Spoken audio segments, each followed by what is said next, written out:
Hey YouTubers, it's Charlie. Bunch of DC stuff happening this week, so this is going to be a video all about the differences between the Flash TV show, like Flash Season 3 and the Flash movie. Now those won't necessarily happen at the same time. By the time we get to the Flash movie, we'll be on like Season 5, but this is just for comparison. So I will be talking about stuff that happens during the Flash Season 2, so just careful for spoilers if you haven't seen Season 2 yet.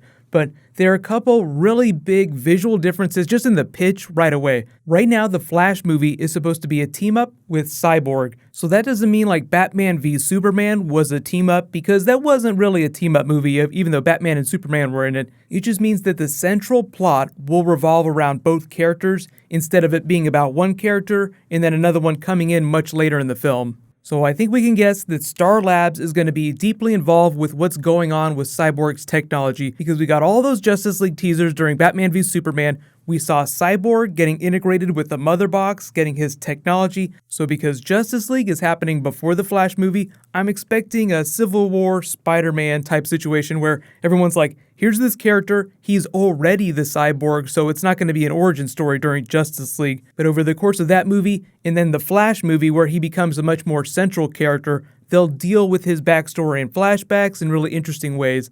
So I really like the idea. Marvel's kind of doing the same thing with people's backstories, where a movie isn't a complete origin story in the linear way that they used to do them in big Hollywood movies. They try to start you off with some big oh shit moment, and then when things slow down, when they need to breathe, they address backstory. They get really psychological with stuff like that. So by the time you get to the Flash movie and you see Cyborg and Flash working together, you'll already know a lot about both of those characters. And I mean, obviously some characters you probably know about going into the theater more than others. So if you've been watching the Flash TV show, you'll already know all about Barry's origin story, how he got his powers, who some of his biggest villains are. So the Flash movie isn't going to retread a lot of those things. Thankfully, I'm so happy about that. Even if the Flash movie and the Flash TV show are going to be completely separate, they're not going to be stepping on each other's toes. So what about Barry Allen in the movies though? How is he going to be different from Barry Allen in the TV show? That's really probably the big question. Ezra Miller is supposed to be the Flash, as of now. Nothing's changed about that so far. They did change to a new director, which I think is a good move. I didn't know much about the last director. I know a little bit more about the new guy they brought in. And he's someone who does a really good job tackling hardcore subjects without losing any of the fun character moments. And that's really important for the Flash movie. I mean, it's important for all movies that they stay fun, even though they get really serious. But the Flash as a character is much closer to Superman than, say, the tone of a Batman film. So the Flash movie is scheduled for release in March of 2018. That will be during the back half of the Flash Season 5. So it's really hard to imagine what the Flash TV show is going to be doing by then, because they're doing Flashpoint right now. They're already doing such crazy storylines from the comics, which I really like. I'll address that in a second. But if there's anything that you ever wanted to see on the Flash TV show, they will have done it. Pretty much every major concept from the comics, every giant character, big storyline. So by the time we get to Season 5, they'll be mixing and matching a lot of things, doing super weird things. The Flash movie will stay a little more grounded in that it's going to be beholden to what the big arc is of all the Justice League films, and that's mostly New Gods, Darkseid War. But one of the big differences about the Flash is that he can time travel. I'm not expecting them to do a Flashpoint arc in the movies, but I do think that we'll see, say, like the Reverse Flash, the biggest villain, Eobard Thawne. We'll probably see more New Gods, and they'll probably dive deeper into things that they teased during Justice League. One of these things these big Justice League movies do is they tease bits for the other, like the spin-off movies, to pick up on and run with. So I'm expecting to see a couple Flash-related characters get some name drops for certain things that they'll just pick up and run with in the other movies. And a lot of that will just depend on what ends up happening during Justice League. It'll be a big film, but they're saying it will be easier to follow than Batman v Superman, which just kind of had too much stuff thrown into it all at the same time. But one of the big advantages of The Flash is that it's one of those comics that had been running for a long time. It's been popular for a long time, so there are so many more Flash stories than there are, say, for some of the other characters, like Cyborg, for instance, which is why I think they're pairing Cyborg with the Flash, just because there's so much more Flash canon for them to dig through, and that is not true of Cyborg. Cyborg is a relatively simple character, pretty simple concept. So if you remember the Flash Season 2, with the way it addressed the Speed Force, wormhole aliens, that's not necessarily something that's spelled out in the comics specifically that way. The Speed Force isn't really given an intelligence in that way. But it's one of those TV shows that's starting to bounce back and forth between spiritual type of stories and really science-based, techie stories. very, very much like Deep Space Nine, which is really awesome because that was my favorite Star Trek series. And they dealt with your more traditional Star Trek sci-fi fare, but also managed to get into spirituality, gods, religion, faiths, things like that. So the TV show will be all over that stuff. The way Ezra Miller was talking about the Flash movie made it sound like it's going to be more in the world of science. So think more tachyon device, Velocity 9, than say like Speed Force wormhole aliens that the TV show is doing.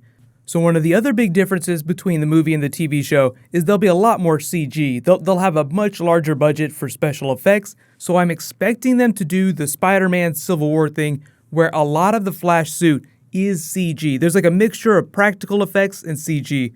Like Tom Holland, for instance, in Civil War, all those badass airport battle Spider-Man scenes you saw, 100% CG. That part of the movie specifically was made in a computer, so they might go the same route with the Flash costume, as opposed to Grant Gustin's costume, which is 100% practical, with like a little bit of CG added for lightning if they need it. But that's really true of any movie and TV show. TV shows tend to do less special effects. But Cyborg is another good example of someone who is going to have heavy CG, because if you remember that quick scene of him during Batman v Superman, he barely looked human. I mean like RoboCop levels of Cyborg. But it's a good example when you're talking about cyborgs, where it's like, you have a head, you have part of a brain, but really, like, aside from like lungs and maybe a spine, that's about it. The rest of him is completely machine. But even though the Flash movie is really far away, let me know in the comments, what kind of story do you want them to do? I think it's going to be a lot like Ben Affleck's Batman movie. He's been talking a lot about that, about how he'll be pulling a lot from the comics,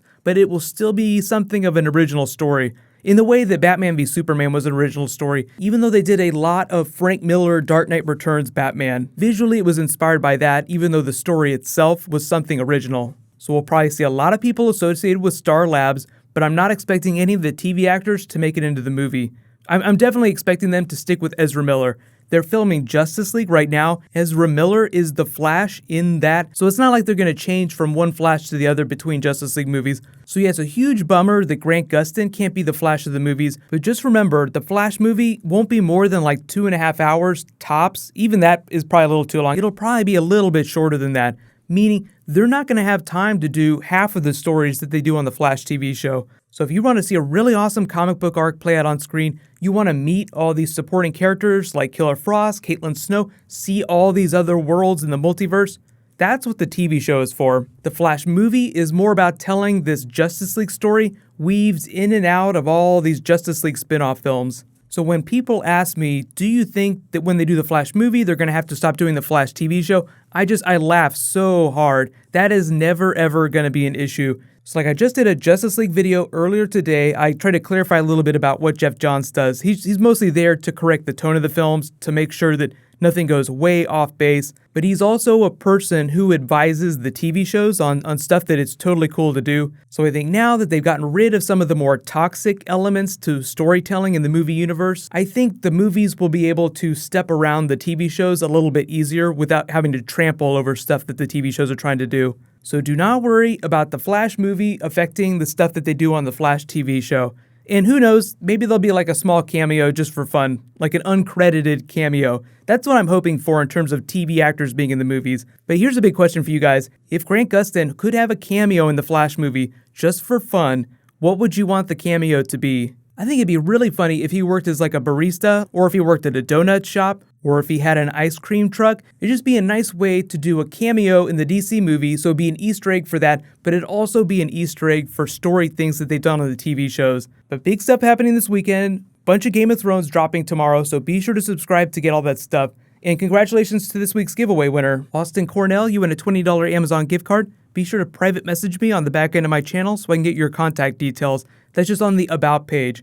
So while you guys wait for my next video to post, you can click here to learn all about what's going on with the Justice League movie. Jeff Johns just explained a whole bunch of stuff, and you can click here for all my Ninja Turtles Easter eggs. Thank you so much for watching, everybody. Let's high five. I'll see you guys tonight.